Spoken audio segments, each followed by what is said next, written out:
All right, Alexander, let's discuss what's going on in Germany, in Japan, Sri Lanka, Turkey. I guess the main theme all around is economic challenges. I don't want to say collapse, economic challenges, but all very different situations, of course. But they are also connected as well. Where do you want to begin? What do you want Well, to I mean, tackle first? Sri Lanka is a straightforward case of economic collapse. I was reading this morning that it's down to 1 day's supply of fuel. I mean, it's in a terrible situation. It's now looking at hyperinflation. There's food shortages, fuel shortages, but of course, it's the extreme outlier because what Sri Lanka has been doing is it's been printing money for a long time, following the lead of Western governments. It's become over reliant on energy exports and food exports, and those have exploded, and that's caused the entire economy to crash. So it's not unusual, it's an extreme example, but when you unpack it, it's not so different in some ways from what we are seeing in other countries. Now, let's turn to the big countries, and the two countries I want to focus on today are the two of the big industrial exporters in the Western economic system. Let's start with Japan. Japan has joined the sanctions war against Russia, but it's tried to do so in a more measured way.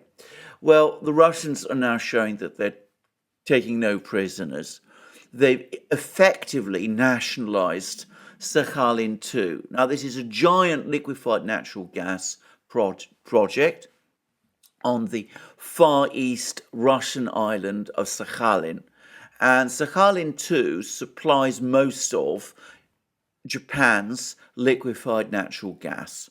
Now, Japan is a country which is very short of raw materials, of energy, of metals, of all of those things. It depends on importing these products. And of course, it depends on Russia for natural gas. And if that ceases, we've now had a executive from Matsui, which is one of the big investment companies in Sakhalin too. He basically says that would be an absolute disaster. We could start to see plant closures in Japan. Now, that's Japan. So far, serious, perhaps not grounds for panic. Japan might be able to access oil or gas from elsewhere. But remember, because of the global sanctions war, oil and gas are becoming in increasingly short supply. So even a small supply disruption to Japan is going to cause gas prices and oil prices to surge and surge globally. But all right, Japan, perhaps they can find a way around because, I mean, they import their gas from Sakhalin too, but they might just be able to scrabble around and find some gas elsewhere. In Germany, it's now looking really, really bleak. Now, the head of the regulatory body who knows about these things and keeps a track on these things, he says that Germany only has enough gas in its underground reserves to cover its needs for 2 months in the event that Russian gas is cut off. And that assumes, a normal winter. If it's a very cold winter, which it could be, I mean, it was 2 years ago, then of course Germany's in really severe trouble. It's now experienced its first monthly trade deficit since 1991. Now that's because energy prices, energy costs are surging. It's because food costs are surging. But it also points to something else, which is a decline in German exports to other countries within the European Union. Now, that points to recession elsewhere in the European Union. It suggests that the European Union, the Eurozone, is sliding into recession. Germany, its economic driver, is also starting to sort of experience breakdowns. And on top of that, we've now had the German trade unions, the head of the German Federation of Trade Unions. She's come out and is warning that if things continue as they're going, entire sectors of the German industrial base may close, and close permanently. Now, bear in mind, we're talking about Japan, major exporter, Germany, major exporter. If those two countries get into real crisis, if factories start to close in Japan and in Germany, and we start to see the kind of things that the German unions are talking about, well, you can imagine what that means in terms of supply chain disruptions right across the Western economy. I mean, it will affect everybody. It will affect people in the United States. It will affect people in every part of the industrialized world. So it's incredibly grim news. And in the meantime, in Turkey, we've had President Erdogan's extremely unorthodox monetary policies. We've seen them in action. Inflation there has now increased to 80%, 80%. Now, that's just below the stage where you start to worry about a hyperinflation process starting to take hold, because that's unbelievably high inflation. Now, Erdogan himself is busy doing all sorts of other things. He's talking about, he's seizing Russian or stopping Russian ships with grain. He's doing all kinds of things with the Dardanelles. He's talking about sending troops into Syria. He's doing all of these things. He doesn't seem to be focusing, as I think he should be, on what is now a plunging situation within the Turkish economy. Now, the reason we're now looking at hyperinflation, or the danger of hyperinflation in Turkey, and I think we've now reached that point where we can actually talk about hyperinflation, is twofold. Firstly, Erdogan's very eccentric monetary policies. We've talked about that many times on the Duran. But the other is surging energy costs. They're affecting everyone, even a country like Turkey, which is to some extent shielded from those energy costs because of the close relationship it's developed with Russia. And I have to say straightforwardly that given the crisis, the energy crisis in Turkey and the inflation crisis in Turkey, I can't help but think that one thing that Erdogan is going to have to do is he's got to be extremely careful not to annoy his friend Putin too much, because of course if Russia were to start turning down the taps to Turkey, well, I think the entire economy would just implode. Yeah, well, Erdogan has done a good job of distracting everybody from the domestic issues and focusing on his international adventures. It has been interesting to watch, but Erdogan has definitely mastered that. Germany is talking about rationing, as is the UK actually. Yeah, no, absolutely. Energy rationing. They're actually talking about Germany is even talking about lockdowns. I'm hearing come winter in order to prevent businesses from using up energy. What is going on? And do you want to sound off a bit about what's going on in the UK as well with this big fracking? Well, I mean, right. I mean, this is Fracking issue. Fracking issue. I mean, Nigel Farage and some other people have been talking about the fact that Britain needs energy security. We've got gas reserves and oil reserves, and we need to just finally get round and start fracking in Britain itself. Now, this is very controversial. Many people say this will spoil the English countryside. It's difficult for outsiders to capture the extent to which the British as a nation are devoted to their countryside. And it's understandable. It's a very, very beautiful country. Many parts of it are very unusually beautiful, very green and lush and all these things because of the heavy rain that it gets. So this is a difficult thing. And of course, we've also got our own green movement in Britain, not as strong as in Germany, of course, but it exists, and green thinking is very pervasive. It's very widespread, and it's been accepted again by the entire political class here. So there has been, up to now, huge resistance to fracking. Now, Farage is saying, look, we can't just go on with this. We've got to do this. We've got to finally make that decision.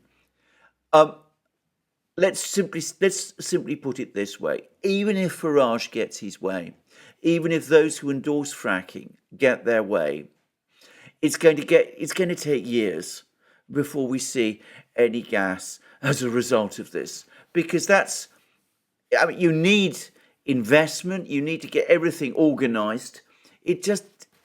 Even something like fracking, which is a reasonably fast turnaround on this kind of technology, to achieve the kind of volumes you need, you're talking about years. And that's the reality of this. Now, in every other respect, Britain is going down the tubes. I'm sorry to put it like this, but we are.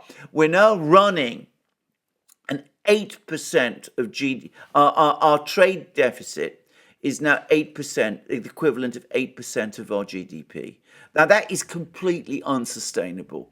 We are very likely looking at an impending currency crisis, because it's difficult to imagine that we'll be able to sustain this value of sterling for very much longer.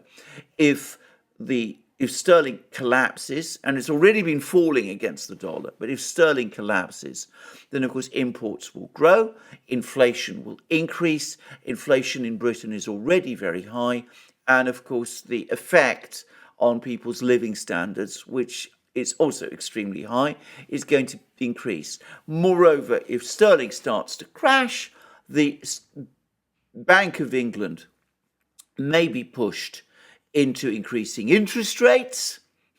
If interest rates rise, that crushes demand, that creates even more problems for the economy.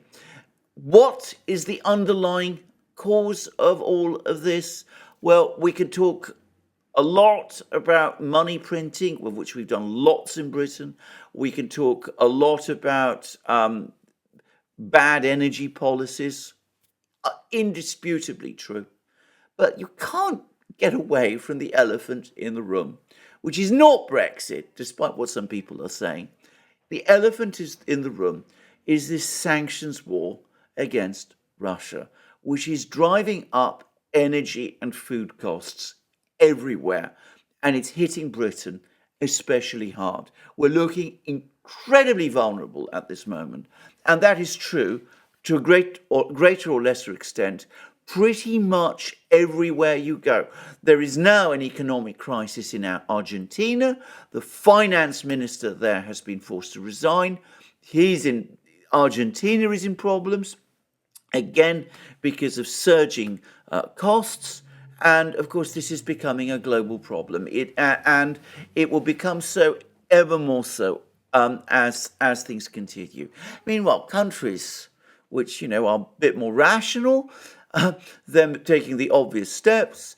India is not only ramping up its purchases of Russian oil, it's also ramping up its purchases of Russian fertilizer. So it's taking those moves. And of course, the Russians are doing exactly what you predicted that they would do a month ago. I remember this video. We should track it down and find it, because you said it. Wheat for rubles.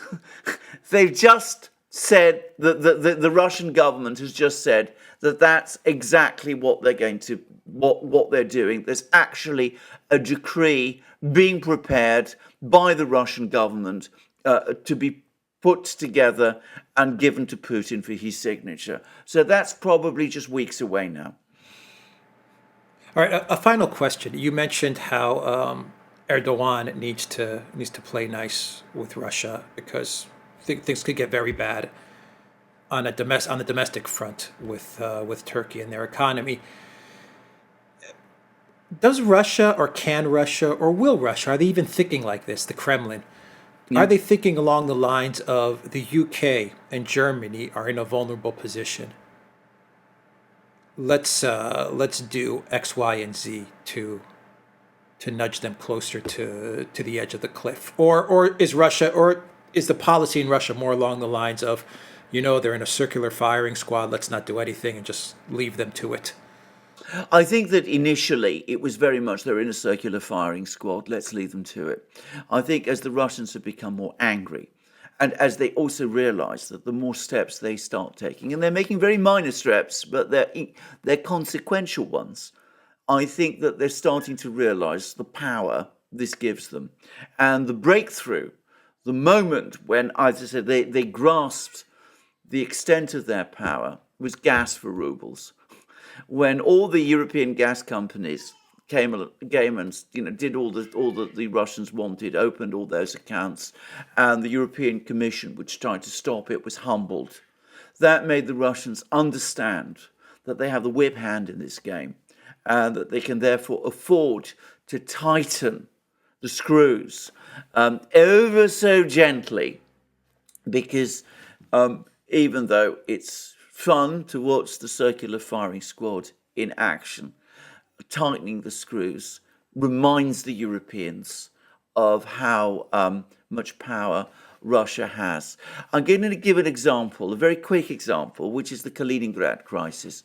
Now, it turns out that Germany and the European Commission are now piling on the pressure on Lithuania to reverse its blockade on Kaliningrad. And there's apparently a decision which has now been all but agreed and dusted out, and it's going to be implemented, apparently. And the Lithuanians are very unhappy that they've been apparently pushed finally into backing down.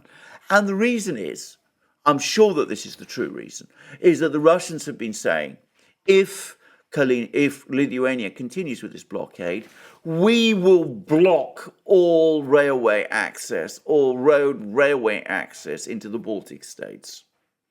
And by some calculations, if that happens, if they can't act as transshipment places for Russian goods, Chinese goods, and Korean goods, and all those goods that pass through Russia, that could halve the size of some of these economies. Now, that is a disaster, which, of course, the Europeans don't want to see, and that's why they're coming along and telling the Lithuanians, for God's sake, in your own interests, ease off on this. So, as I said, I think the Russians are starting to get a sense of their own power, and they're testing it. They're doing a little bit here, a little bit there. Sakhalin 2 was another example, seizing Sakhalin 2. If the Germans can seize Gazprom, Germania, why can't we do the same with Sakhalin 2? So they're starting to do all of this, and they're testing, and they're seeing how far they can go.